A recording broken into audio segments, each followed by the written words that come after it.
ის ნაწილი ჩვენი საზოგადოების, რომელიც ახლა იბრძვის და რომელიც თქვენ აღწერეთ.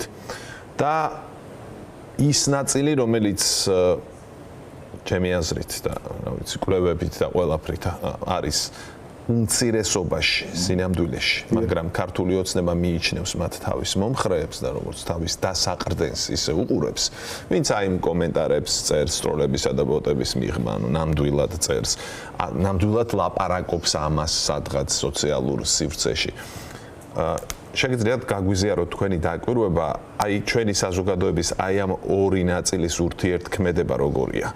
ჩამოყალიბებულია უკვე ყველანაირად და ასე ვთქვათ ერთმანეთზე გავლენას ვეღარ ახდენს, თუ მაინც შეუძლია ამ მებრძოლ საზოგადოებას რაღაცნაირად ივანიშვილსა და მის მომხრეებს შორის დისონანსის შეტანა? შეუძლიათ. შეუძლიათ თავიანთი ქმედებით, თავიანთი ისე აი ამ გულწრფელი დამოკიდებულებით იმ თემის მიმართ, რა თემაზეც იღებს ჩვენ საუბრობთ, ის უბრალოდ ძალიან ეს ამას გავაკეთებ ის მოხდება, აი ესე არ არის. აქ რაღაც ძალიან ბევრი ის კი არა რომ სპონტანურად, აი რაღაცა როდესაც სიმართლე არის შენს უკან, შენი იარაღი გახლავთ სიმართლე, როცა შენ წრფელი გულით ლაპარაკობ ყველაფერს რასაც ლაპარაკობ, შენს უკან არანაირი ანგარება არ დგას. ამაზე დიდი ძალა არ არსებობს არაფერი. ეს ხალხი იმდენად მე მაგალითად მეზობლებელი მყავს, არ ვიცი ხა ეს ქალბატონი საცხოს, როდესაც მე და ჩემი ძაღლები შეინო დილობით, ხდება ხოლმე ქუჩაში და მწყევლის, იმიტომ რომ იცის ჩემი პოზიცია და იცის და ხან თავის გახეთქვით მე მომხრება, სან სისხლი ჩემი სისხლის დალევი და ხან რაღაც ვიცი. თქვენ ინარჩუნებთ ოპტიმიზმს, რომ მან შეიძლება სიყვარულით, უღიბი, რასაც შეიცვალოს პოზიცია? არა, პოზიცია სიცხელი არ ჯერ სიტუაცია უნდა შეიცვალოს, რომ მე მან შეიცვალოს. ის ხალი გამოდის წყობიდან ჩემი აი აფსეთი გულგრილი და თბილი დამოკიდებულებიდან გამომდინარე. ხან მე არ ვიტყვი ეს მაგალითი შეიძლება ყველაზე გავსადეს და ყველასთვის ეს სამაგალითო იყოს, მაგრამ ნუ ყოველ შემთხვევაში ეს ცალხვევი სიძულვილია. ცალხვევი სიძულვილია ისეთი ხო და ნუ აი რა უნდა უყოთ ეგეთ ადამიანს. ეგეთი ბევრია. ყოველ შემთხვევაში ჩემთვის ბევრია, თორე ზოგადად პროცენტულად ეს ის ამომრჩეველიც აღარ აყავთ რეალურად. ეხლა ისინი მართლაც უხან ამომრჩეველებს შორის მართლაც არის ხალხი, ვისაც უნდა ევროპა და არ უნდა ეს რუსეთი და რაღაცის გამო აღმოჩნდნენ იქით ამ ხარეს. ეგენი ჩვენი საზოგადოების წევრი არიან, მაგრამ ყოველ შემთხვევაში ის საუბარი იმაზე, რომ აი თქვათ რა უყოთ ახლა ამას და როგორ ვიბრძო და როგორ გამოვიხსნათ ის ვერ გამოიხსნით იმ ხალხს. ის ხალხი ყოველთვის იყო, 21 წელსაც იყო, 90 წელსაც იყო, 2012 წელს არ მიდიან ეს რაღაცა ფენომენ შევეგუოთ, ეს ხალხი ყოველთვის იქნება. რაღაცნაირად დესტრუქციული, რაღაცნაირად. რაც შეეხება სისტემას, გიორგი ხო არ გინდოდათ რამეს. რაც შეეხება სისტემას, აი ყველა სისტემა ავტორიტარული გავს ერთმანეთს. ჩვენ გვახსოვს ძალიან თავგადაკლული კომუნისტები, რომელიც სისტემამ თვითონ შეჭამა.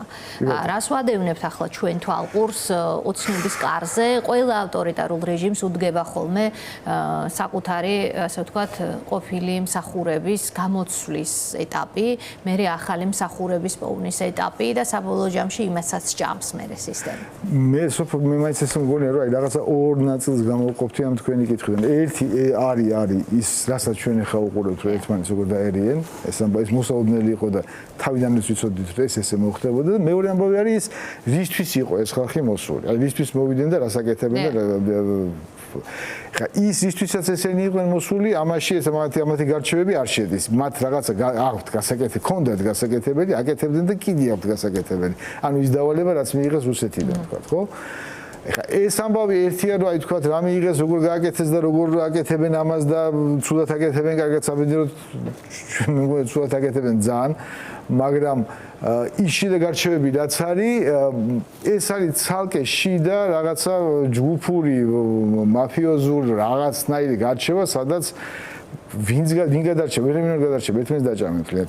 ჩვეულებრივი ვირთხების ამბავია ჩვეულებრივი, ხო, საბოლოო ჯამში ნუ ეგეც იქნება, მაგრამ ჩემთვის გაცილებით უფრო მნიშვნელოვანი, აი კი, ნუ უსურვებ ჯანმრთელობას და ბატონ რიჟვაძეს ყველაფერი მე მგონია რომ ეს ბოლო არ იქნება ეს შემთხვევა რაც ისი მომსწრე ჩვენ ავართ, მაგრამ ჩემთვის უფრო მნიშვნელოვანი არის აი ის უცვლელი ხაზი, რითაც რა დავალებითაც ესენი მოვიდნენ რას აკეთებენ და რაც უნდა გაკეთდეს. აი ეს აი აქ რა ვქნათ, აი როგორ შევშოვოთ აი ეს ხერი. თავი კითხვა ეს არის, იმიტომ რომ როგორ რაღაცა ისეთი ბევრჯერ ისმის, თქვენ ეთერებშიც ისმოდა, სხვაგანაც ისმოდა, წამიკითხავს, აი ხდება ისტორიის გადაწერა, აი რაღაცა კიდე გადაწერა, მართლა სულთა ხელით გადაწერაზე ხო არა ეს საუბარია კიდე გადაწერაზე, ოღონდ ამ გადაწერის მიმღმა უნდა იკითხოს რის მიხედვით ხდება გადაწერა. აი რასთან აი რა არის სახე რა არის ნიმუში რა უდებ შაბლონი ის მიხედვით ეს უნდა გადაიწეროს ეს ყველაფერი. ეს არის რას უნდა დაემსგავსოს. რას უნდა დაემსგავსოს ეს ყველაფერი როგორ უნდა გადაიწეროს ეს ყველაფერი. ეს არის ის რაღაცა უბედურება, რაშიც ჩვენ ამოვყავით თავი და ამ უბედურებას ქვია ერთი კონკრეტული სახელი რუსეთი, რომელიც აი ამას, აი ამ შაბლონს რის მიხედვითაც უნდა გადაიწეროს, ჯერ კიდევ მე-16 საუკუნიდან წვალობს, როდესაც მაგათ მესამე რომი დაარქვეს იმას, რასაც დაარქვეს, ხო? ანუ გამოგონილი რაღაცა, მოიგონეს ეს მესამე რომი, მოიგონეს ისე რა ქვია, წმინდა მესამე რომი და მეოთხე აღარ იქნება. მეოთხე აღარ იქნება. ზუსტად ესე ამბობს ის ბერი, როცა მეოთხე აღარ იქნება, ამას მოაყოლეს ის ამბავი, რომ აი მაგათით რა არის, მაგათთვის დუგინის ერთ-ერთი ხშირად ახსენებული ასლოგინებს იმ კაცალბათ, მაგრამ ერთ-ერთი მთავარი ამბავი მესამე რომში შეფუთვა არის. მე კიდე შემდეგი ამბავი გახლავთ ის ამბავი, რომ რუსეთი არასოდეს ყოფილა რუსეთელი მხსნელი, ხალხის მხსნელი. ამ დროს სიამდვილეში რა ხდება? ეს სულ ყველაფერი არის ტყუილები. სულ ყველაფერი არის ტყუილები. აი იგივე მხსნელი, აი მაგალითად ერმაკის ლაშქრობას მხსნელის ლაშქრობას უძახიან, თუმცა საშინელება დაატრიალა ეგ ყველა. ახლა უკვე გახდა ეს პრავოსლავნი მირ, ახლა გახდა უკვე მართლმადიდებლობის მხსნელი. ეს მოდის, იქიდან მოდის ეს ყველაფერი. ანუ ეს ყველაფერი იწყება მე-19 საუკუნეში იღებს ეს ყველა. განსაკუთრებით იღებს მე-18 საუკუნის ბოლოს, მე-19 წელს პეტრე პირველი ითვლება, რომ რაღაცა რუსეთის რეფორმატორი იყო, იქ ხო რაღაცა ჯგუფის რეფორმაზეა საუბარი და დანარჩენი რუსეთი როგორც ყარდა, ისე ყარს ეხლა ზუსტად ამ წუთას, ხო? როგორც არის. ანუ რეალურად არაფერი არ შეცვლა. რა სიბინძურეშიც იყვნენ, იმ სიბინძურეში არიან ეხაც ეხლა ამ წუთას. შემდეგი ამბავი არის ის, რომ მე თუ ვარ მხსნელი და მე თუ აი მაგათი სისტემა ტყუილია. უბედურება დაატრიალეს ფინეთში, უბედურება დაატრიალეს პოლონეთში, უბედურება დაატრიალეს კავკასიაში, შუა აზიაში ყველგან დასისხლის გავლენა დააკეთა, რაღაცა საშინელებებს აკეთებდნენ, ხო?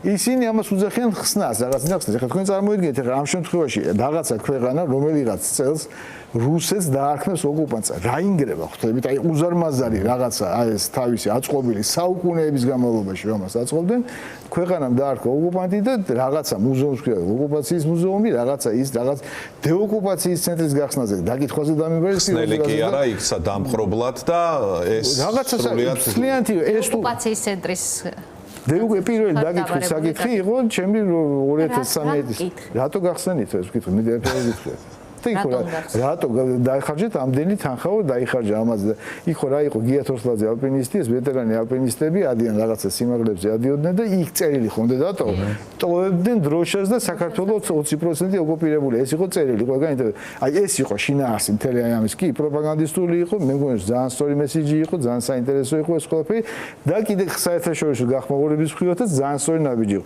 პირველი რაზეც დაიმბარეს 2013 წლის თებერვალში იყო რატო გახსენით ოკუპაციის ცენტრი ოზო თავიდანვე ცხადი იყო უბრალოდ ალბათ ამას მაშინ საზოგადოების დიდი ნაწილი. ხო არც და გიჯა იცით რო ამბობდი რო უყვებოდი რაღაცა კაი კაცო. აი ნუ კაი კაცო გადაიზრდა საბოლოო ჯამში აი ამაში ყველაფერში. ანუ არის მთელი რიგი წყება, ნუ დაახლოებით 7, 8, 9 ტყუილია, რომელშიც აი ამაზია, ანუ ამას ფუთავე, ამით იფუთება, აი ამ ტყუილებით იფუთება ის რეალური სახე ამ მონსტრის, რომელიც საუკუნეებს განმავლობაში პლუს ამას დამატებული გარნირად ასე ვთქვათ შიში. ეს მამას დაშინება ნუ ერთ-ერთი ფორმა არის, ერთ-ერთი მეთოდი არის. კი ანუ რაც არ იცვლება, რა იყო საწყენი, რომ ერთ-ერთმა ჩემმა მეგობარმა რუს ყოფილი კგბ-შნიკი არ არსებობს, მაგრამ რუს კგბ-შნიკს უთხრა, რომ მეთოდი მაინც შეცვალეთო. 2030 წელს რასაც აკეთებთ, იგივეს აკეთებთ ეხაოდა. რატო შევსვათო? მუშაობს. ხო და ნუ რა სიცხვილია ჩვენი მე მგონი ცოტათი, მაგრამ მე მგონი აღარ მუშაობს, იმიტომ რომ წამოვიდა რაღაც თაობა, მოდის ეს პასუხი იმაზე თქვათ რა არის. სადაც ეს მეთოდი მანდამაინც არ მუშაობს, იმიტომ რომ ხო, მაგრამ მე-11 კლასამდეც თუ დაახვედრეს წიგნი ლუგინის შაბლონით გადაწერილი ისტორიის. ეხლა რა თქმა უნდა ის იმაზე მსგავსება ჩვენ როს გვასწავლდნენ სკოლაში საბჭოთა კავშირის ისტორია და იყოს რაღაცა ისტორიით ფურცლები. ზოგადად წაკითხვის და გაგების პრობლემა და სწავლის პრობლემა არ მოდი. ვერ ყვებოდი ამ ისტორიას. აი, ვერ ხვდებოდი რას ყვებოდი, რა უბედურება იყოს, რაღაცა დაგრეჯი. ისტორიებს ვერ აკეთებდნენ და საერთოდ არ იყო, ხევდნენ. რაღაც ბოდვა იყო რაღაც ჩაოლებრივი. აი ამ ბოდვით არის შეფარებული აი ამ გადაწერაში. ამაში უნდა მოგვაქციონ. ამიტომ შესაბამისად რო გყავს მართლაც საოცარი განწუხელიძე, იმას რო უძახიან პიარისთვის ვკტარს. ხო. აი ეს უკვე აი ხდება აი ფეხებში ცელის გამოსვლა, მაგრამ საზოგადოება დგას სწორად, კარგად და ნუ აი რა ვიცი. International Deep State ახალი ეს რო გამოჩნდა და აბრევიატურით რო ამბობენ IDS ესე წერენ. ხო იცი რატო? რატო? AIDS გავს რა სიტყვას და ნეგატიური ასოციაციები გაგიჩნდეს ეგრევე რა IDS ანუ Deep State-ის ახალი რებრენდინგია. არ არის გამოვიდა. ხო ბრენდინგს აკეთებენ ხოლმე ეგრე რომ კიდევ უფრო კაშაო რაღაც სუდ შიშებთან ასოცირებული რო იყოს შენთან. აი ეგეთი ხალხია რა ეს. ადამიანებში არსებულ უკვე დალექილ შიშებთან რო უკვე დალექილ შიშებთან რო ასოცირება მოახდინა. მონი ახალ თაობაში არ აქვს შანსი მართლა რაზეც ახლა. არა, მაგრამ ნუ ეხლა ძველი თაობებიც ხო ვართ.